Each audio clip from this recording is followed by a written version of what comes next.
Greetings of the day student. तो आज जो टॉपिक की बात करने वाले हैं उस टॉपिक का नाम है इंटरमीडिएट कोड जनरेशन।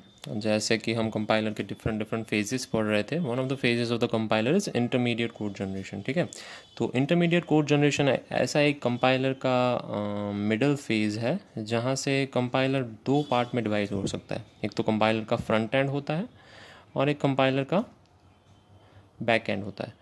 तो इन फ्रंट एंड और बैक एंड को कनेक्ट करने वाला जो एक मिडल फेज होता है कंपाइलर का, वो हमारे यहाँ इंटरमीडिएट कोड जनरेशन होता है। फाइन, तो उसकी प्रॉपर्टीज़ वगैरह देखेंगे। बट इंटरमीडिएट कोड जनरेशन का मेन काम क्या है कि कंपाइलर जिस मशीन के लिए बनाया गया है उसी मशीन पे चल रहा है। ठीक है, तो वो अगर हमें चीज़ें चेंज करनी है तो वो हम इंटरमीडिएट कोड जनरेशन से चेंज कर सकते हैं।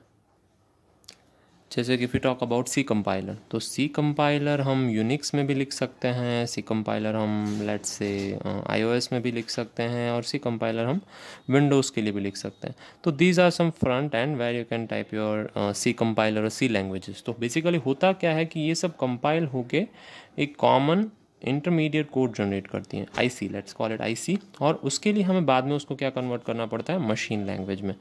तो फ़ायदा क्या होता है कंपाइलर का कॉमन इंटरमीडिएट कोड चुनने का, कि आप जो भी कन्वर्जन करते हैं वो एक कॉमन इंटरमीडिएट कोड में कन्वर्जन करते हैं। इनके जो फ्रंट एंड्स होंगे वो डिफरेंट होंगे, क्योंकि तीन डिफरेंट लैंग्वेजेस के लिए लिखे गए कंपाइलर हैं, तीनों के फ्रंट एंड डिफरेंट होंगे, पर तीनों का बैक एंड एक ही होगा, कॉमन।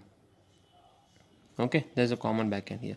फाइन, तो उससे फ़ायदा क्या होगा हमें, तो हमें डिफरेंट बैक एंड नहीं लिखने पड़ेंगे कंपाइलर्स के लिए। पहले हम क्या करते थे, यूनिक्स का कंपाइलर है तो यूनिक्स का फ्रंट एंड लिखो, यूनिक्स का बैक एंड लिखो, जिस हिसाब से आप उसका इंटरमीडिएट कोड जनरेट करो उस हिसाब से। ठीक है, पर इस तरीके का इंटरमीडिएट कोड जनरेशन नाम का फेज़ लाने से हम ऐसा एक कॉमन ग्राउंड ढूंढ सकते हैं जहाँ से हम चीज़ों को अच्छे से आराम से कन्वर्ट कर पाएँ। ठीक है, तो that is where intermediate code generation use. तो ये तीन बेसिक टाइप हैं। किसकी टाइप्स हैं? 3 एड्रेस कोड्स की। 3 address code is one of the types where we can convert our code into an intermediate form. हम syntax phase पढ़ लिया हमने, फाइन। देन सिमेंटिक फेज हमने पढ़ा, तो सिंटैक्स, लेक्सिकल, सिंटैक्स और सिमेंटिक, ये 3 फेज हो चुका है। ये ओएस के हिसाब से हम उसको क्यूरेट कर सकते हैं। तो ओएस के हिसाब से क्यूरेट करने के बाद इन तीनों फेज में से हमें जो कोड मिल रहा है उसको हम कोई पर्टिकुलर इंटरमीडिएट फॉर्म में कन्वर्ट करेंगे, that is intermediate code generation में। तो वो 3 एड्रेस कोड हो सकता है। ऐसे दूसरे भी रिप्रेजेंटेशन है, one is polish notation, that is prefix conversion, other one is abstract syntax tree, abstract syntax tree, this is also one kind of notation, and third one is 3 address code. तो हम तीनों में से कोई भी एक intermediate code fix कर सकते हैं, जैसे कोई भी कंपाइलर की बात कर रहे हैं तो, और चीज़ें उसमें कन्वर्ट कर सकते हैं। ठीक है, और बाद में देखेंगे हम सिंटेक्स डायरेक्टेड ट्रांसलेशन मैकेनिज्म्स की, जो 3 एड्रेस कोड्स या इंटरमीडिएट कोड्स को अफेक्ट करती हैं, और attributed mechanisms, and how we can be benefited from that. Okay, so ये हम वन बाय वन देखते जाएंगे।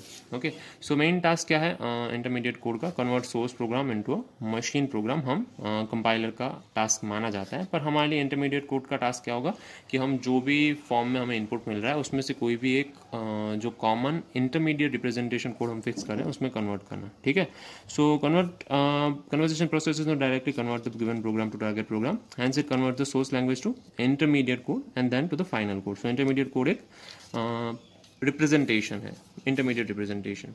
बेनिफिट्स की बात करें कि इससे बेनिफिट्स क्या होते हैं, तो जैसे हम बात कर रहे थे, so there are 2 things, you can either keep the common front end और कॉमन बैक एंड। ठीक है, सो यहाँ पे क्या किया, a compiler for different machine can be created by attaching different back ends. यहाँ पे बैक एंड को डिफरेंशिएट किया गया, और एग्जिस्टिंग फ्रंट एंड उसमें सेम रहेंगे ईच मशीन के लिए, पर स्टिल उसके लिए हमें क्या होगा, एक कॉमन ग्राउंड चाहिए होगा, that is called intermediate code generation, intermediate code. Okay, और compiler for different source languages, में सोर्स लैंग्वेजेस से डिफरेंट हैं पर मशीन सेम है। ठीक है, can be created by providing different front ends and corresponding source languages to existing back end. उसके back end तो ऑलरेडी बने हुए हैं हमारे पास। ठीक है, हम जस्ट अपने हिसाब से आगे के फ्रंट एंड को कन्वर्ट्स करके उसको एक अच्छे से कोड में रिप्रेजेंट कर सकते हैं। Okay, and machine independent code optimiser अगर हमें बनाना है जो मशीन पे डिपेंडेंट नहीं है, तो हम किसका सहारा ले सकते हैं optimise the code generation? We can use the intermediate code. हमें अगर सहारा लेना है तो हम इंटरमीडिएट कोड का सहारा ले सकते हैं। ठीक है, डायग्राम है, सिंपल डायग्राम, जैसे हम बात कर रहे थे फ्रंट एंड और बैक एंड की, ये हमारा इंटरमीडिएट कोड जनरेशन है। हम कॉमन फ्रंट एंड लग सकते हैं, ओके, और या फिर कॉमन बैक एंड रख सकते हैं। Both has it own benefits. Okay, कि हमें किस हिसाब से चलाना है। हमें डिफरेंट डिफरेंट लैंग्वेजेस चाहिए जिसका एक कॉमन कंपाइलर या कोड जनरेटर या आउटपुट जनरेटर चाहिए, या फिर हमें कॉमन लैंग्वेज चाहिए डिफरेंट डिफरेंट मशीन्स पे। You have to decide, you want different different machines, तो आपको बैक एंड डिफरेंट लिखने पड़ेंगे उसके। और अगर आपको कॉमन मशीन पे डिफरेंट डिफरेंट सोर्स लैंग्वेजेस का आउटपुट चाहिए तो you have to write it that way. Okay, so moving forward, properties क्या होती हैं। तो प्रॉपर्टीज़ में सबसे पहले तो easy form of source language होना चाहिए। कौन सा, हम इंटरमीडिएट कोड जनरेशन की बात कर रहे हैं तो सबसे easy form of source language होना चाहिए। Generation of intermediate language should lead to the efficient code generation, कि हम जो भी कोड जनरेट करें वो एफिशिएंट होना चाहिए, वो हमारे एग्जिस्टिंग कोड से ज़्यादा बढ़ नहीं जाना चाहिए। जैसे हमारा एग्जिस्टिंग कोड 100 लाइन्स का है तो हमारा जो इंटरमीडिएट कोड है वो 200 लाइन्स का, 150 लाइन्स का ऐसे नहीं हो जाना चाहिए। ठीक है, in short it should act as effective mediator between the front end and the back end. जैसे हमने बात की कि हमें कॉमन फ्रंट एंड रखना है, कॉमन बैक एंड रखना है, वो हमारी एप्लीकेशन पे डिपेंड करता है। तो इफेक्टिव मीडिएटर होगा अगर दोनों के बीच में कम्युनिकेशन कर पाएगा, एक कॉमन ग्राउंड होगा तो हम ये चीज़ें कर पाएंगे। Fine, and it should be flexible enough to generate the optimised code. अगर हमें कोड को ऑप्टिमाइज़ करना है और तो वो इतना फ्लेक्सिबल होना चाहिए, उसके ऑपरेटर्स उस प्रकार के होने चाहिए कि हम उसको ऑप्टिमाइज़ कर पाएँ। ठीक है, तो ये प्रॉपर्टीज़ थी। उसके 3 फॉर्म्स हैं, एब्स्ट्रैक्ट सिंटैक्स ट्री है, पॉलिश नोटेशन है, ये प्रीफिक्स नोटेशन भी कहलाता है, और 3 एड्रेस कोड है। ठीक है, तीनों 1 बाय 1 देख लेते हैं। Fix notation, fine, and see abstract syntax tree कुछ इस तरीके से होता है जैसे हमें एक स्ट्रिंग को रिप्रेजेंट करना है। ये हम स्ट्रिंग बार बार रिप्रेजेंट करते रहेंगे या बार बार रिफर करते रहेंगे। फाइन, ये बेसिकली डायरेक्ट एसाइक्लिक ग्राफ है। अगर हम एब्स्ट्रैक्ट सिंटैक्स ट्री की बात करें तो ये होता क्या है, एक डायरेक्ट एसाइक्लिक ग्राफ है जहाँ पे साइकिल क्रिएट नहीं होनी चाहिए। ओके, और डायरेक्टेड ग्राफ्स है कि आप ऊपर से नीचे जा रहे हैं, नीचे से ऊपर जा रहे हैं, आप किस तरीके से चीज़ों को रिफर कर रहे हैं। ओके, बट वो कॉम्पैक्ट फॉर्म में होता है। जैसे कि एक्चुअल आपका फॉर्म ये होगा, ध्यान से देखेंगे, या ये हमारा एक्सप्रेशन है। तो अगर -a into b plus -a into b है तो हम उसको कैसे रिप्रेजेंट करेंगे, हमें उसको x को असाइन करना है। Let's say assign x, clear है। तो हम क्या करेंगे, a को यूनिटी माइनस लगाएंगे, फिर उसको मल्टीप्लाई करेंगे b से, अगेन a को यूनिटी माइनस लगाएंगे, मल्टीप्लाई करेंगे b से, और उसको रिजल्ट होगा वो हम कहीं स्टोर करेंगे नोड में, और वो रिजल्ट हम असाइन करेंगे, किसको असाइन करेंगे, x को असाइन करेंगे। तो ये हमारी कॉमन प्रोसीजर होती है। पर डायरेक्ट असाइक्लिक ग्राफ में क्या होता है, हम चीज़ों को अगर ऑलरेडी उसकी जनरेटेड वैल्यू है कोई, जैसे बार बार ये -a जनरेट हो रहा है, तो अगर बार बार हमें इस वैल्यू को यूज़ करनी है तो हम कर सकते हैं। यहाँ पे तो हमारा एक टर्म ही रिपीट हो रहा है, जैसे -a इंटू बी, ये term plus -a into b, ये टर्म 2 बार रिपीट हो रहा है। अगर ये टर्म 2 बार रिपीट हो रहा है तो हम इसको डायरेक्टली ऐड कर सकते हैं। कैसे ऐड कर सकते हैं, x है -a इंटू बी और -a इंटू बी, दोनों हम यहाँ से लेंगे और दोनों यहाँ पे हम उसको प्लस कर देंगे। इस नोड में हमारा आंसर स्टोर्ड है जो हम असाइन कर देंगे x को। ठीक है, तो डायरेक्ट असाइक्लिक ग्राफ का फ़ायदा क्या है कि अगर हम ऑलरेडी कोई जनरेटेड वैल्यू है, वेरिएबल वैल्यू है या कोई एक्सप्रेशन वैल्यू है, that you can use. Okay, that is abstract syntax tree notation for intermediate code generation. तो यू हैव टू डिसाइड कि आप जो भी नोटेशन यूज़ कर रहे हैं वो एब्स्ट्रैक्ट सिंटैक्स ट्री के फॉर्म में है, या फिर हमारे जो अदर नोटेशंस हैं पॉलिश नोटेशन के फॉर्म में है, दैट इज प्रीफिक्स नोटेशन, या फिर 3 एड्रेस कोड के फॉर्म में। ठीक है, most famous is 3 address code that we are gonna see, but before that let us have a look at the Polish notation. ठीक है, तो पॉलिश नोटेशन कैसा होता है, कुछ इस तरीके का होता है।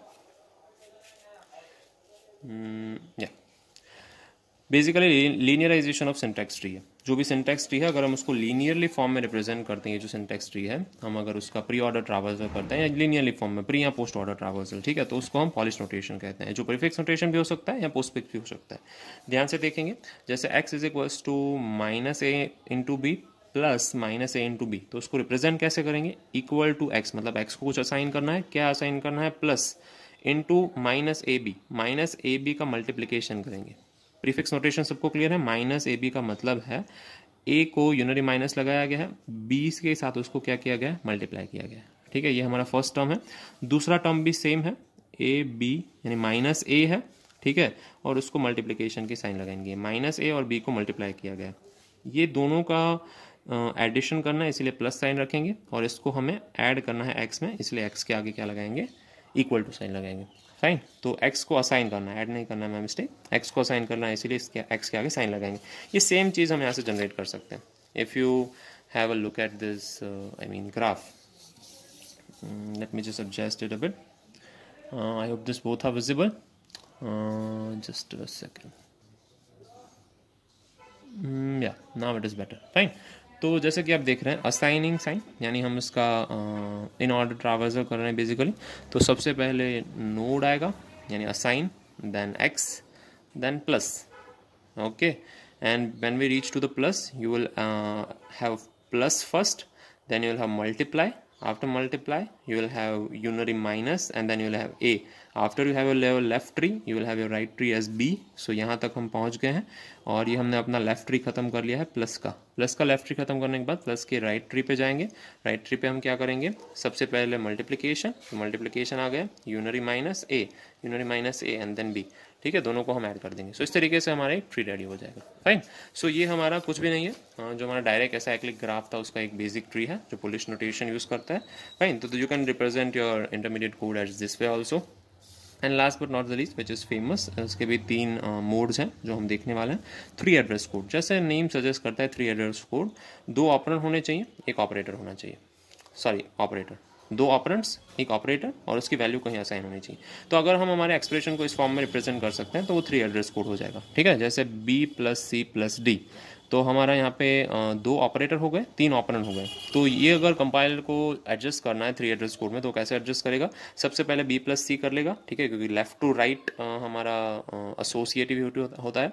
ठीक है, लेफ्ट टू राइट एसोसिएटिव है, प्लस साइन है वो, b + c पहले करेगा, उसको t1 यानी टेम्पररी वैल्यू 1 दे देगा। तो यहाँ पे टेम्पररी वैल्यू 1 आ गई, प्लस हम उसमें d कर देंगे। तो अगर हमें क्या मिल जाएगी, a की वैल्यू मिल जाएगी, या फिर टेम्पररी वैल्यू 2 कह देते हैं इसे, और a को इसको असाइन कर देंगे। तो यहाँ पे भी एक ऑपरेटर है, 2 ऑपरेंड है। फाइन, और you can directly assign it like t1 + d = a। You can directly right it like that. But further वो ऑप्टिमाइजर का काम है, 3 एड्रेस कोड जनरेटर का काम नहीं है, इसीलिए यहाँ पे नहीं किया गया है। ठीक है, तो कैसे कैसे एग्जांपल्स जीटीओ में पूछे जाते हैं, तो जैसे हमने अभी देखा a × -b + c × 3 address code. तो 3 एड्रेस कोड में कैसे जनरेट करेंगे इसको ट्रांसफ़र करेंगे बेसिकली, जहाँ पे ऑपरेंड हैं वो 2 हैं और एक हमारा ऑपरेटर है। ठीक है, तो अगर आप इन तीनों एग्जांपल्स को इस फॉर्म में ट्रांसफ़र करने की ट्राई करेंगे that will be really easy, that's not a hard task. Just have a look at it and try it and you can just reach out to me for if you have any doubts. Okay, so ये हमने main 3 चीज़ें देख ली हैं 3 address code तक। अभी 3 address code के जो different types हैं वो हम देखने वाले हैं, but into next lecture. Okay, so आज का लेक्चर यहाँ तक रखेंगे। Have a good day.